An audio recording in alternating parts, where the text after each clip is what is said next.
Hey, Daniel, how's it going? Hey, Evan. It's all right. It's a Friday afternoon. I think I've mentioned that a few times. I just installed a dartboard in my office, and I'm excited to use it. How's your Friday going here? My Friday's going well. I'm sorry for making you record at 4 o'clock in the afternoon, East Coast time. So I'll be more cognitive next time on scheduling. Things are good here. Just plugging away, getting ready for the weekend. Thankfully, it's a nice holiday weekend kind of ish coming up. So yeah. Yeah, for listeners, we're recording right before Easter, so this will come out a little bit later, though. Yeah. Well, on this episode, which is episode number 8 for us, we are going to discuss, have you planted your decision trees? So we're excited to bring on a reoccurring guest and a new guest from our Wilshire team. Cool. Let's jump right in. I'll start out with some introductions here. And for our first introduction today, they have 18 years of EHR and Epic implementation and optimization experience. 6.5 of those were at Epic, working across a few different hospitals, some large academics, but also then after Epic went over to Switzerland, did another international project, which I've also had the opportunity to do. So very fun. Curious to hear a little bit about that. They hold many certifications, including billing and Epicare inpatient, which might be our first inpatient certification on the podcast. But their specialty and passion is front-end applications and workflows. And that's what we're here to talk about today. Thanks, Melissa, for joining us. Thanks for having me. Excited to be here. The very first podcast, to be on it. I'm an avid listener. Been listening to what you guys have been doing. Sounds great. Long-time listener, first-time participant. Here I am. And fun fact, Melissa loves a good murder mystery podcast. So if you can get on one with her about that, anybody, she'll geek out with you. So, all right. Well, I get the pleasure of reintroducing our second guest. I think it's their second time or third time now joining us on the podcast. And we just planned some future episodes with them too. 10 years in patient access implementation and optimization. Former Epic as well, supporting large multi-systems in academic settings. He's our Director of Innovation here at Wilshire. Welcome back, Matt. Yeah, thanks for having me back. I'm excited to hang out with you all again. As much as I love innovation at Wilshire, patient access is my true passion. Don't tell anybody. So I'm even more excited for today's episode. So thanks for having me. Very good. Very good. The X-Epic outnumber the non-X-Epic, Evan. I apologize for today in advance. But let's jump in. Melissa, Matt, I'll let you decide who wants to go first. Who is more passionate about decision trees and give us the best overview today? Should I start, Matt? And then you can fill in with any of the things that I miss. Yeah, I think it's true that you are a little more passionate than me. So I'll let you kick it off. So decision trees are the name of a tool that are built into Epic, and they help guide the scheduling user, whoever's scheduling the appointment, through a streamlined set of questions that will ultimately find the right outcome. When designed correctly, will find the right outcome for which provider to schedule, in what time frame, what visit type, perhaps if there's other considerations, just instructions to help support the scheduler in finding the right placement on a schedule for a patient. What I missed? Yeah, the way I think about it, I mean, no, that's great. I mean, the way I think about it too is, it's a scheduling tool primarily, but it really fits in between the entire referral process between your primary care and specialty care areas. Like Melissa mentioned, it's a scheduling tool where the scheduler gets, questions, there's logic behind the scenes. Based on that, it'll drive them to schedule to a particular provider in a particular time frame. So yeah, I think that's a good summary. So when someone's using a decision tree and we have this streamlined experience, it can be deceiving about, okay, well, that seems like it's pretty straightforward. When it's designed well, it should be very streamlined, but there's a lot of really interesting, detailed conversations that go into decision tree design. And we tap into the expertise of the department experts, the schedulers that have just a binder or sheets of paper, Post-it notes of how to schedule correctly and which providers have which preferences. We talk with the clinical teams, nursing physicians to get their input. And sometimes what we find is that things don't quite align. So there's discussions that happen with, okay, this is how one group thought that these are scheduled, this is the other. Let's make sure that we're on the same page, because all of that needs to go into before you start building the tree.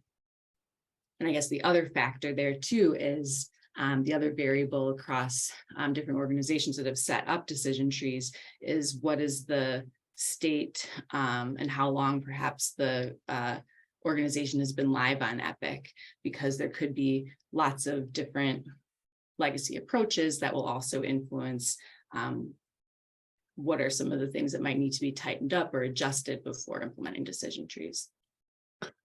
How does so, you know, thinking of it from a hospital perspective, and since I'm the ops guy on the team, to the team today, and trying to look at it from that, you know, we have this, what we industry now has coined registrars, right? Or registration people who also do scheduling. And we're seeing some of them in more of our physician-based areas, but we're also seeing a lot of it in the hospital-based areas. So are decision trees accessible for both environments, so the ambulatory setting and in the hospital setting, or is it primarily just leverage with that, you know, referral workflow and component coming out of the more of that ambulatory area? Whenever the outcome is a cadence appointment, is an appointment. So maybe there's inpatient scheduling and the appointment's getting made onto a template. That's really, if that's what is being used on the inpatient side, then that would be a tool that would support it. But it's not necessarily for like an admission to the hospital. I think I think some of the true power, when you think about maybe centralize some of those functions, where you have maybe a centralized registration team or a centralized auth team or a centralized scheduling team, being able to put some of those department rules for scheduling into the decision tree kind of takes away some of the barriers to entry for, you know, knowing all the specifics and having to have that written down in a piece of paper. So as you have folks that are doing more of these dual roles, maybe across HB and PB or spanning multiple departments, the decision trees help them in guiding to schedule wherever they need to. So we can serve the patient wherever they need to get scheduled, regardless of maybe where that user is specifically focused on or scheduling or doing registration or whatever patient access functions that they're primarily in charge of. Is this also interfacing then over with the Optime component to say for Optime scheduling, are they able to append decision trees as well, knowing like what's open and available for those providers, case time, saying like this type of, let's say, you know, I'm an ortho doc, but I prefer to do all my total hips, knees in the morning and then do more of my wrist, hands in the afternoon, shoulders, those types of things. Like, can that leverage out? Just trying to dive a little bit more in for our listeners to understand, like, what are the little nuances and components that it really can get into those technicalities. You know, for me, somebody who like, I know patient access workflows and front end high level, I can guide and provide guidance, but I would never be able to dive in to say like, hey, this is when you should look at utilization of implementation of a decision tree versus having like your cheat sheet departmental guides or whatever those may be in that regards. And, you know, thinking of from a back end, I think Spencer said it great to me one day, is like, well, you can do billing workflows in it, but think of decision trees kind of similar up front. But I still trying to understand like when would I? There are thousands of medical offices and facilities across America, each navigating through changing regulations and reimbursement models while striving for positive patient experiences and outcomes. A common element in each of these facilities is patient access, the front line of both the revenue cycle and the patient experience. Though diverse in facility size and geography, patient access professionals unite around a common purpose: enhancing the overall patient experience to increase patient satisfaction and outcomes. Through it all, one organization is there to educate, connect, inform, and pave the way toward the future of patient access. The National Association of Healthcare Access Management recognizes the changing role of patient access professionals and their increased importance. When would I recommend to my clients or even a department that I'm working with to, oh, you might want to leverage this type of component of Epic? Do you want to talk about the surgery, Matt, or I can? Yeah, I can. So the first question about uptime, you wouldn't use decision trees in that scenario necessarily, although there are tools within surgery scheduling that could accomplish some of those same things. I would say it does impact similar physicians, and a lot of the work that Melissa and I are doing on our current project, we're in specialty areas, primarily surgical specialties, where we have providers that are seeing patients in the outpatient setting, also doing surgeries at the same time. And, part of just general scheduling functionality is, being able to integrate the schedules, look for overlap so that, we're not scheduling over physicians' surgical time or anything like that. But primarily we're using decision trees to coordinate those new patient referrals that are coming into those specialties for providers that are seeing these patients, determining if they're surgical candidates, just determining if this is a patient that we want to treat within this specialty area in general. In terms of your second question, what's some good keywords, is this a good fit? I think we like to use this in areas where patients have, or where departments have high referral backlogs. So we have lots of referrals coming into the department. We're not able to triage and schedule them appropriately. And because of that, we have referrals that are sitting out there, haven't been addressed in months or longer, and really can have an impact on the amount of patients we can see within a specialty, or routing patients to the right providers so that they can see the right types of patients, keep your providers happy in that regard. Also, another way we think about it, departments that have no-shows or cancellations, which can certainly drive revenue for some of those specialty areas. A lot of times you see those no-shows when you're scheduling patients 6 months, 7 months in the future, which is common, unfortunately, in some of those specialties. And so if we can help prioritize via decision tree to get those patients seen to those scheduling providers, to those specialty providers, especially the more urgent ones, especially the ones that might be surgical candidates, all things you can do in a decision tree, then that's going to make the providers happy. Patients are way more likely to show up, if their appointments a couple of weeks from now rather than 7 months from now. And that gets those patients seen within those specialty departments, also driving revenue. So high referral backlogs, losing referrals, referral leakage, no-shows, cancellations, all things that impact a revenue cycle, although are typically seen as more on the scheduling side of things. Those are great things that we target with decision trees. I was thinking of, as we're painting a picture of where decision trees are used to, maybe we can talk about it in terms of before and after. So before, when a patient is seen in the emergency department and they need to follow up with established care with a primary care physician, or be seen in get an appointment secured with a certain specialty, depending on whatever their chief complaint was. The staff in the ED, how in the world are they going to know all of the different providers across the organization, or how to book, or who the right person is in one of those specialties? So as decision trees become available for those specialties, there's an opportunity, if you don't need to have someone in the department or try to get someone on the phone, hopefully the visit happened during clinic hours, to have the patient leave the emergency department with an appointment. So that's one example of before and after. Another before would be, okay, this is orthopedics, and depending on which provider it is, they have a particular member of their team that schedules their appointments. So there's a little bit of we're talking with that person of what are the things that you're asking, what are the conditions that are correct, and if it's a certain condition, where does it go instead if the physician doesn't see that. So then there's other teams you can scale and really leverage that person's time, because quite often those team members that are fielding those calls and finding the right place on the provider's schedule, have a lot of other things that they can be doing and working on, and it doesn't need to just be them.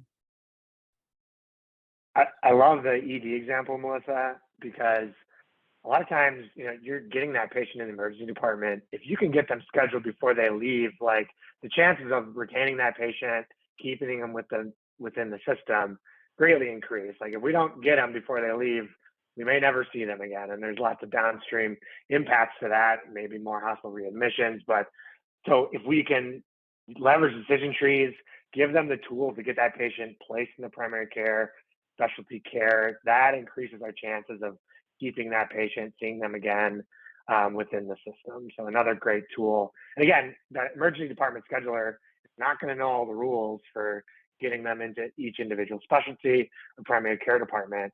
So the decision trees can help drive that, answer a couple of questions, especially with the patient in front of you, and then patient leaves with an appointment, which is great for the patient as well.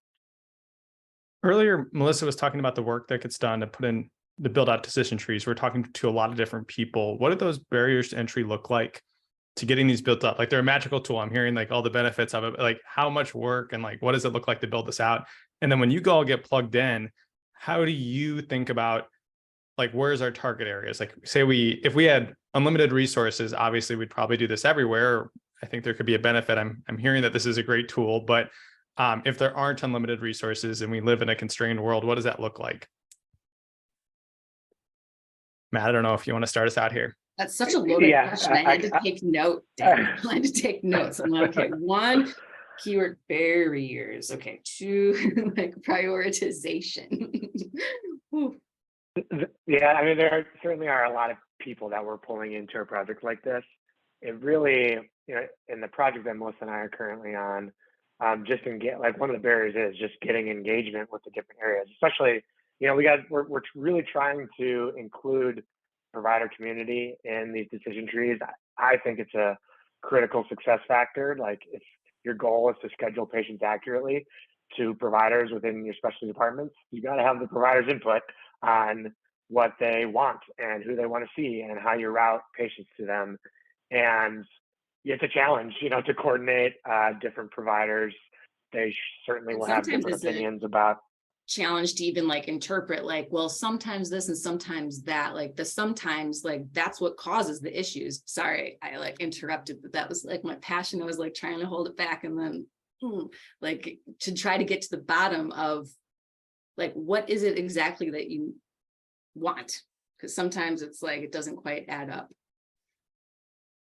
But a typical project, we're meeting with everyone from schedulers to patient access, leadership to nursing to providers. A typical decision tree, if we're just working on one from beginning to end, probably takes us a few months of, continuous work of a month of just going back and forth on designing the different inputs, the different questions, the different logic, like Melissa said, narrowing down like okay, I know this happens sometimes, but like we need to make a decision on what's the likely outcome for some of these things. And so a month or two of doing the design, a month or two of doing the build and testing within Epic, and that's for one specialty. And so when you compound that by 20 specialties across a typical healthcare organization, you can see a project like this, takes a long amount of time. So that's definitely a barrier, is like it takes a lot of work. You can, and I think with decision trees, like most anything, you can sort of fill up the amount of time you want. Like you could spend a limited amount of time making the greatest decision trees in the world, programming every single scenario, or you can, put a couple basic questions in there and not really do them very well and not see a whole lot of them. So it's really about finding the right balance of like getting the right amount of scenarios to really drive change while also, addressing the, 80-20 type of things. That's where Melissa and I are probably I always describe it as we're like a yin and yang, because Melissa's the detailed one and I'm the not detailed one. So we balance each other out pretty well when it comes to a project like this. But yeah. Yeah, I'm like, Matt, help me, bring me up a level. I can't stop. Like, okay, I'm in it. I just want to make this thing perfect. It makes such a big difference. Like it makes me really proud when I hear the feedback, because at the beginning, like when we're thinking still in terms of before and after, it's like, oh my goodness, like, is this going to be worth it? Like, it's working good enough right now. Just keep me with one of like the 100 call center transfer numbers. I'm one of them. Just keep on transferring it to me. I'll take care of it. I'll take care of it. And then after, when the feedback comes that like, wow, I can see the information I need right at my fingertips. There's like what I used to have to go dig around to figure out what was like, had this patient been seen here before? When was it? Who'd they see? Like when all of that is just there, that makes such a big difference. It saves so much time. Like this is easier, because there's definitely been, I think, in terms of barriers, this is working good enough right now. Why do we even want to do this? Like just being able to see what is the benefit, what this could look like on the other side. Well, on that note, we're going to dive into what the benefit is a little bit after this break. We'll be right back. Claim Capital is a team of ex-Epic staff focused on preventing denials. Instead of showing what was denied, which is the standard for other solutions available today, Claim Capital pinpoints why claims are denied. By training machine learning models on an organization's claim and remittance data, Claim Capital can identify the causes of denials and recommend changes in EHR build or workflows to prevent them from happening in the future. With a completely HIPAA-compliant infrastructure, no software implementations, and a zero-risk pricing structure, organizations can quickly and safely recover lost revenue. And we're back. Continuing our thought on the benefits, Melissa, who's like our primary feedback giver, or who's going to be raving the most about decision trees, and who like that target audience for this conversation? Is there a particular person in mind at a like healthcare organization that you think of when you think about decision trees and getting this in the door and getting the conversation started? Well, the primary user and the teams that are going to be giving the feedback are the ones that are working in the tool, and then the feedback that they're going to be getting is if they're getting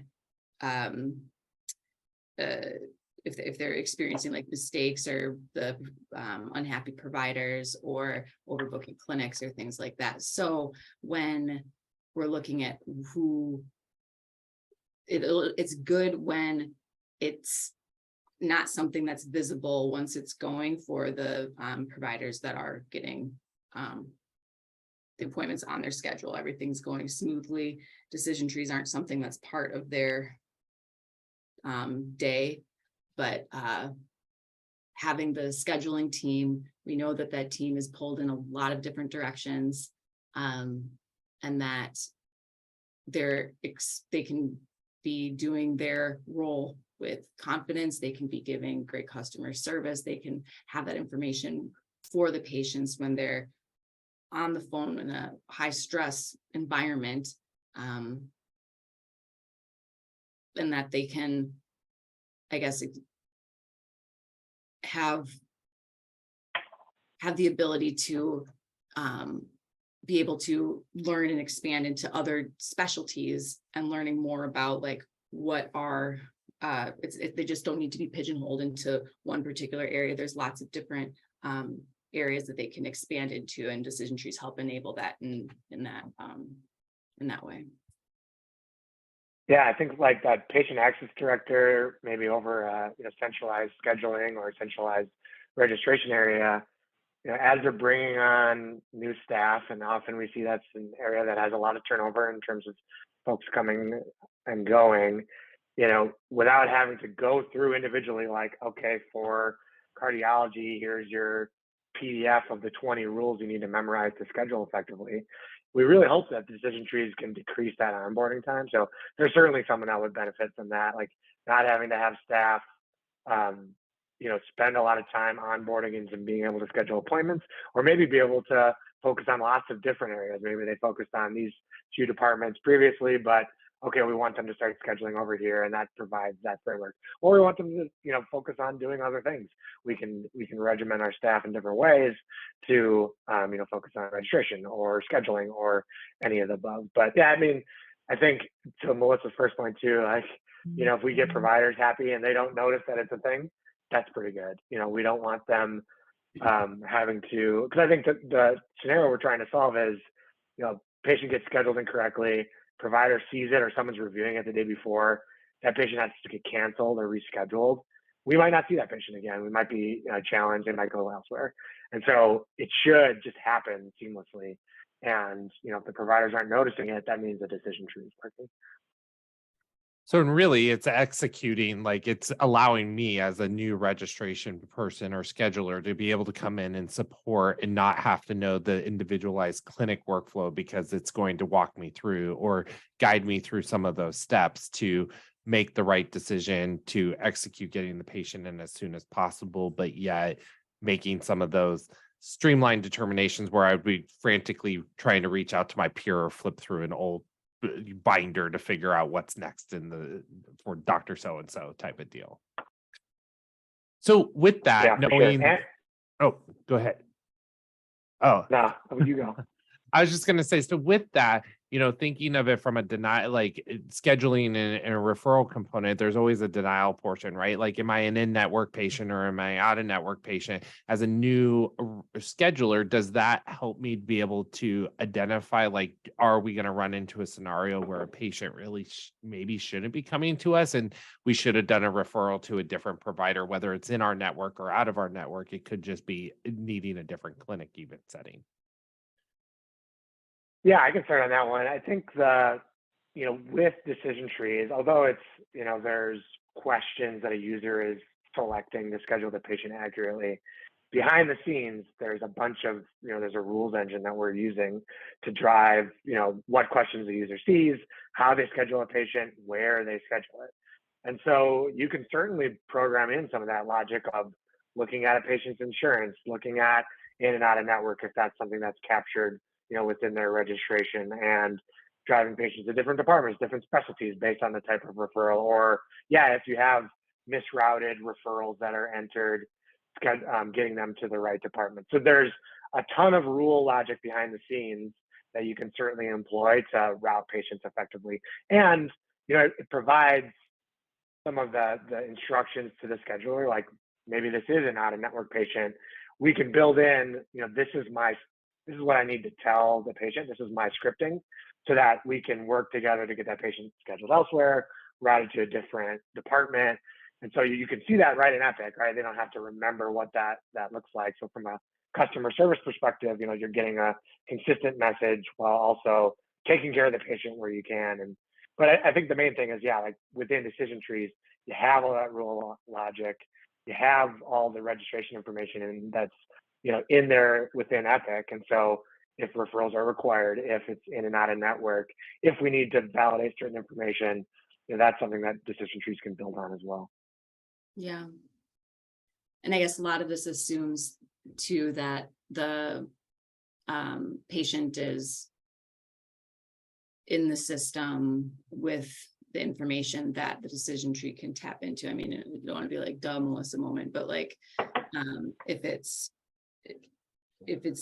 in the system, the decision tree will be able to tap into that, and we can program in the appropriate information to appear. And if not, then there could be some other ways of like, this needs to be double checked, but it could be by exception. And it works together with some of the other functions that aren't decision tree specific necessarily, but making sure that like, so maybe there's like the provider finder that's built out, or the different tiers that are more in like the, I guess, prelude or benefits engine side. Yeah, and if you have, some of the schedulers that are more schedustrars doing scheduling and registration, like you said, Melissa, that kind of can work together in looking at the information that's captured, getting that information from the patient initially, and then driving an outcome based on that. I imagine that no two decision trees are the same, like thinking one client or the other client, like even like at a specialty level, it's going to look different. We might ask similar questions, like asking a patient if they're pregnant before they go in for like an x-ray or something, some sort of radiology exam. But what are maybe some breadcrumbs or hints that you have, or learnings that you all have from working across lots of different sites on bringing that specialty specific knowledge into something that could be look very different depending on where you're at? Yeah, I think that the entry points into the decision trees, there's some where it makes more sense of like what's the reason for referral, and what's like the diagnosis, and then there's some that are more of like what's the chief complaint. So there's questions that there's specialties that are more like diagnosis driven, or there's some that are more like chief complaint driven. So I think that those having standards of like associated with how the trees are built also helps with the maintenance of it. And I would definitely have included in like the sort of like a governance like group, or whoever's like casting this big vision, to not only have like, this is the reason why we're doing this operationally, these are the ways that it's going to be like how we're going to sustain it and how we're going to maintain it, and like the partnership with IT on that side too. I would say too, like you said, Daniel, they're certainly across specialties, there's lots of differences. You know, I think when we think about it, Melissa and I'm sure a lot of folks do the same, you know, you kind of think about what are commonalities across specialty where we want to ask similar questions, so that from a scheduler and a patient perspective, it feels the same if you're scheduling across specialties and we have a consistent experience, versus knowing that, you know, these are common reasons for referral within cardiology, or, you know, if a patient is experiencing certain symptoms within cardiology or urology or insert specialty here, we can bring that knowledge from previous implementations across clients to, you know, help guide different scheduling outcomes, talk through just important workflows. You know, if a patient is telling you that they have chest pain and they're on the phone, we probably should not schedule them. We should probably send them to the emergency department or something like that. So having some of that starter sets from having implemented them essentially across every specialty at this point, I mean, most of them, you know, I think is really helpful in that we can, you know, provide some of that starting framework, especially, you know, when you're meeting with providers, giving them something to react to really helps smooth out the process. And also just understanding between surgical and non-surgical specialties and how we route for, you know, pre and post-op appointments. Some of that stuff is super valuable to have a starting spot from. I would also say that, you know, and I will be the first to admit Melissa's way better, you know, we have these like shiny videos that detail out these like steps front to back for the different scheduling questions and outcomes. And it's really interesting, you know, once you kind of get that all down in a document, how those things flow together, what's similar, what's unique across specialties. And that's something we can take from specialty to specialty, client to client, and really streamline the process.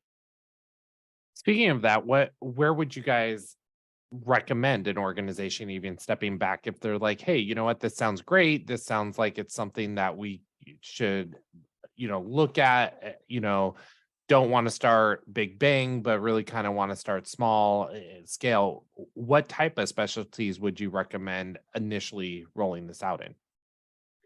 I would recommend taking a look at what are the highest volume, like what are your referral trends and what are your highest volume of new patient referrals that are going to a particular specialty. I know like our current, where Matt and I are working right now, I think what cardiology was a big one, orthopedics. GI. Ones you let out Another of the big game. one. Yeah, GI. Yeah, I think our approach was high volume, high dollar, if that made sense. And then we sort of said, let's start with a small pilot, 4 or 5 specialties to get our feet under us. We picked like the second hardest specialties. You don't want to do like the hardest ones right away, because those are, you know, you might kind of get lost in it trying to get those live. So you pick like the sort of hard ones to work out, you know, some of the organization-wide things you want to work on, but then you come back to the hardest ones right after that. But yeah, I agree. High volume, see lots of new patients, high referrals, things like that. And from a governance structure, as you guys alluded to that, do you see it more at a higher level, so you're setting what are those foundational components around decision trees across the entire organization? Or do you say, no, we're going to always go into the weeds and really be designing this provider by provider? And, I could see that based off of the complexity, it sounds like associated with that you're going to run into this provider's gone, here's a new provider, if you get down to that level, versus saying, hey, for this practice, this is how this clinic practice is going to operate. Or, I'm sure you've seen both ways of doing it, but, what is your recommendation getting started? I mean, if I were to go to my client today and say, let's roll out decision trees in our scheduling area, I would want to be able to say, here's what our two experts recommend in that regard. Yeah, I would say like our key stakeholders for our project, we have our director or VP of patient access as a key stakeholder. We have our VP over the clinics, from a clinical perspective as one of our other stakeholders. And we have a physician champion that is one of our stakeholders for this project. I mean, that's sort of where it starts at. Patient access, of course, for the scheduling efficiencies, and then the clinical leadership there that really drive making sure that we're, standardizing the clinical outcomes there and, engaging the appropriate providers. I mean, it's tough to what we ended up doing is for every single specialty we had, we designated a schedule or a provider lead so that we could say, this is the person we go to. They're going to give us this information. They're going to make those decisions for their specialty, and they'll be responsible for engaging the other providers that are with them. But typically, we could get a lot of the feedback from them in a couple meetings, depending on, how intricate it is, or if it's me versus Melissa doing it. But it's things like that I think really make the project successful. So at that governance level, you're sort of making those bigger decisions that are going to be across the organization. And then you kind of work down into the nuance after that. But yeah, you're right. You got to keep it. You can't design every single scenario. You have providers coming and going. You could do it forever and you'd never quite get there. And of course, to a certain specialty, you might have 20 common, diagnoses that you're getting, but there's an unending number of different types of patients that might get referred in there. So working through every scenario is just really not feasible, especially when at the end of the day is like, I'm going to see this patient next available on my schedule. Any provider can see it. And that's just how it's going to work. So definitely engage those higher level folks, and then you kind of work into the details where you can from there. I know a common topic we have on the podcast is like regulation and how regulatory efforts can sort of not strain the way that we think about maintenance, but just like pivot the approach that we're taking. Is there any regulatory concerns that we have to be thinking about or that are on your radar when having conversations with clients?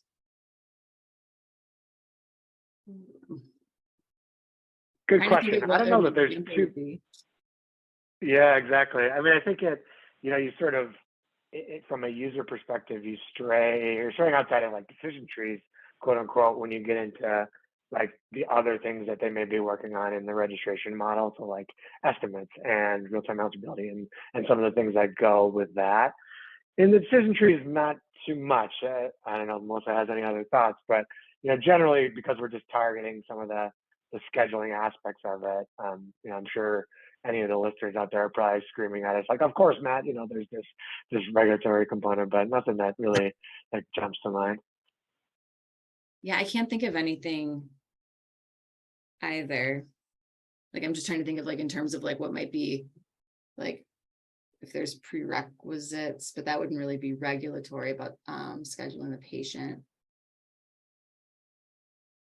Well, it's always a breath of fresh air if you don't have to think about it. Okay. Sure. I was like, Yeah.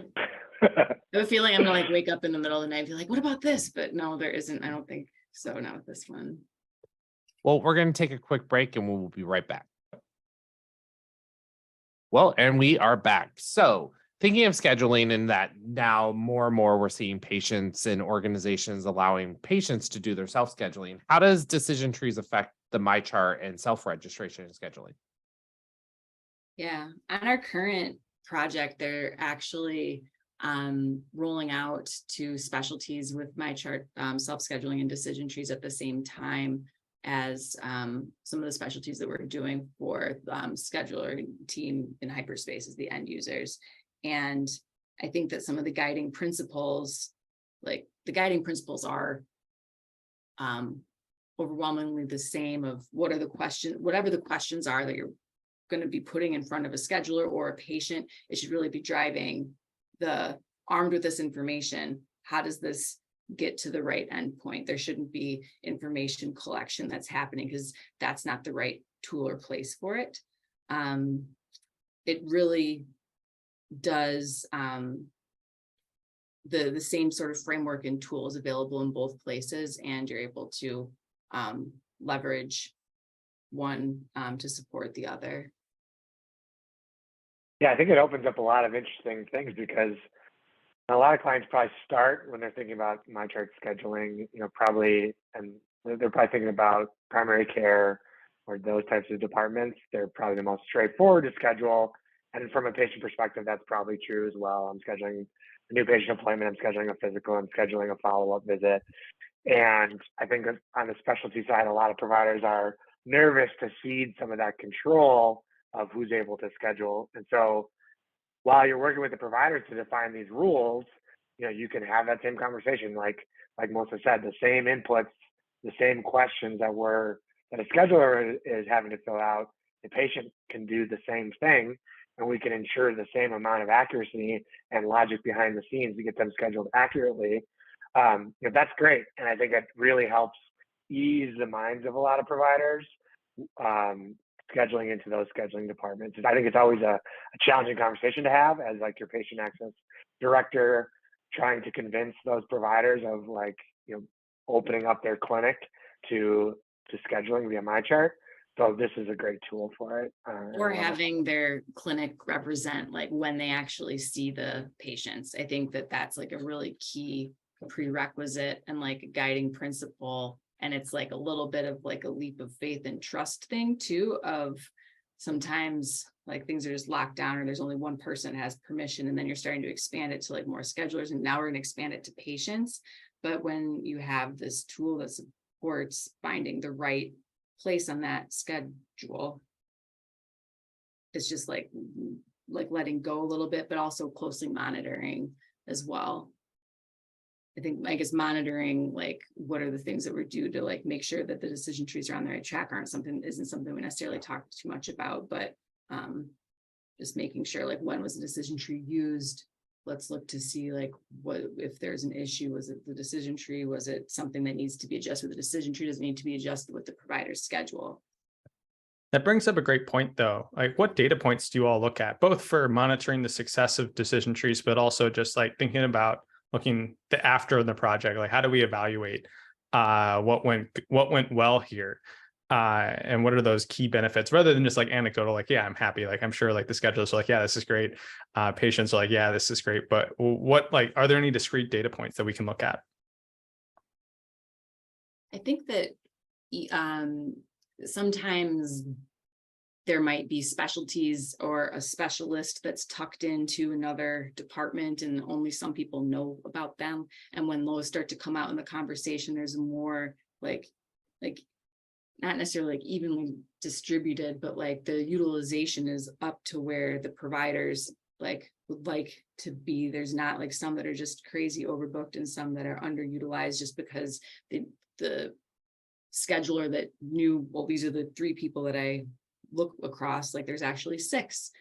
So then that also goes into lead time, which is an important one because lead time goes hand in hand with how many hours are in the day and how many providers that do we have. And when you have appointments that are maybe scheduled inaccurately or it wasn't with the right provider, and that's taking up a space of time where it should have been maybe directed to another specialty or another provider, those are all factors that start to influence and make lead time creep up. So that's another metric that we look at. Yeah, so maybe lead times or cancellations due to incorrect scheduling would be Yeah. a good metric to track. Like if you're tracking the reasons why you canceled an appointment and you had to reschedule because you went to the wrong provider or the wrong specialty, something like that. And are you able to track? Would you also recommend tracking like employee registered versus my chart registered or scheduled components as well, so you could see like, do you need to modify some of those decision trees associated to patients doing their self-scheduling questionnaires versus what maybe the staff, because maybe the staff know like, oh, this is a nuance, we figured this out, we just need to do this in the meantime why that's being fixed, but patients won't know that, and you're probably not going to want to just shut off like self-scheduling just because you're having to update a decision tree at that element to not have it be to then end up with a patient dissatisfaction in that regard. Yeah, you certainly would be able to track the difference between patients scheduled via MyChart versus scheduling by users in the organization, and noticing the differences there in terms of who they're scheduled with, when they're scheduled, things like that. So yeah, good point. Well, I'm sure we could spend a little bit more time picking your guys' brains and trying to get more information. And normally we would roll right into our Wilshire lab, which is where a listener would normally ask us a question.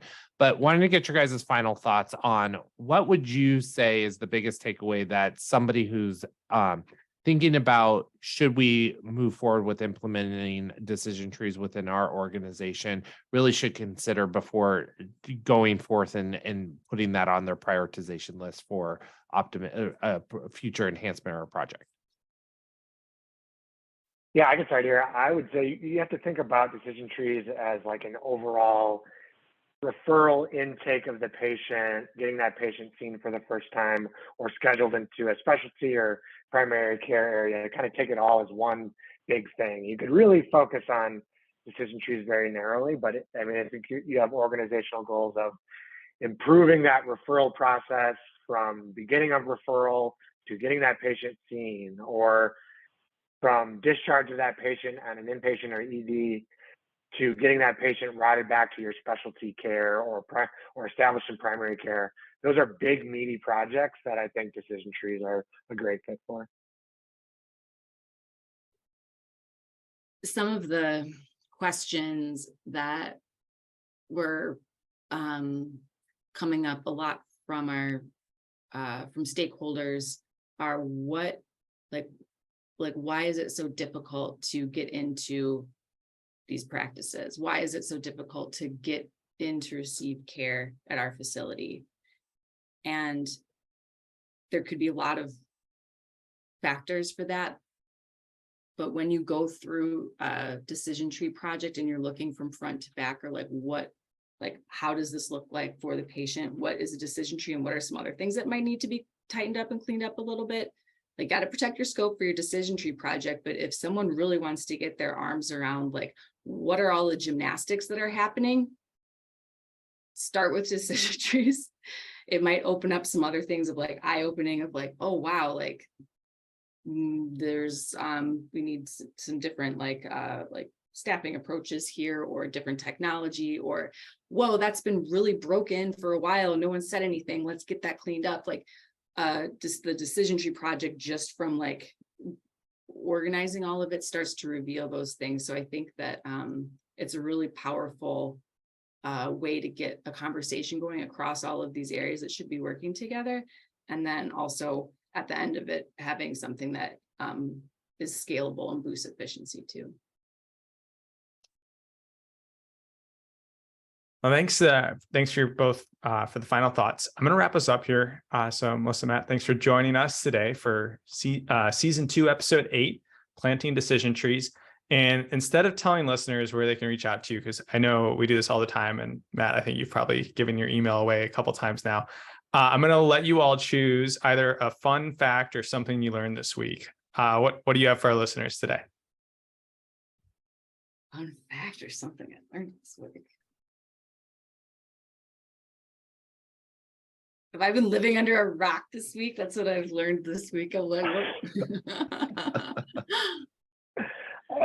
Yeah, I don't think anything really that fun happened for me this week. So I don't know, Daniel. Sorry if I'm being lame. There's a lot of fun stuff, a little interesting stuff that happened in the world around us, but maybe we'll save that for another podcast. Very fun. Yeah, I know we have you coming up for one later on this season, Matt. So we'll look forward to it. Yeah, time number 3. Looking forward to it. We'll wrap up for our listeners. Everybody, thank you so much for listening today. That's it from us here at the Wilshire IT Revcast. And if you do need to get a hold of Matt or Melissa, you can check them out on LinkedIn or at their emails that you can access from our website. That's it. Have a great weekend. Bye-bye. If you liked today's episode, continue to join Wilshire Wednesdays. You can follow us on LinkedIn or Twitter at Evan_Wilshire. Daniel can be followed at Daniel_TWG. Wilshire Group at TWG Health. On Facebook at the Wilshire Group or on Instagram at Wilshire IT Revcast. Remember, if you prefer to watch, come check us out at the Wilshire IT Revcast YouTube channel. If you have an inquiry, want to share your thoughts, or get additional information on today's episode, email us at wilshirepodcast@thewilshiregroup.net. The best way to support this podcast is to review, rate, and subscribe. See you next time. Bye-bye. The Wilshire IT Revcast is hosted, produced, and engineered by Evan Martin and Daniel Bianchini. It is executive produced by Gretchen Case, Hank Smither, and Spencer Thielman. The Wilshire Group. Experience you can trust, results you can count on.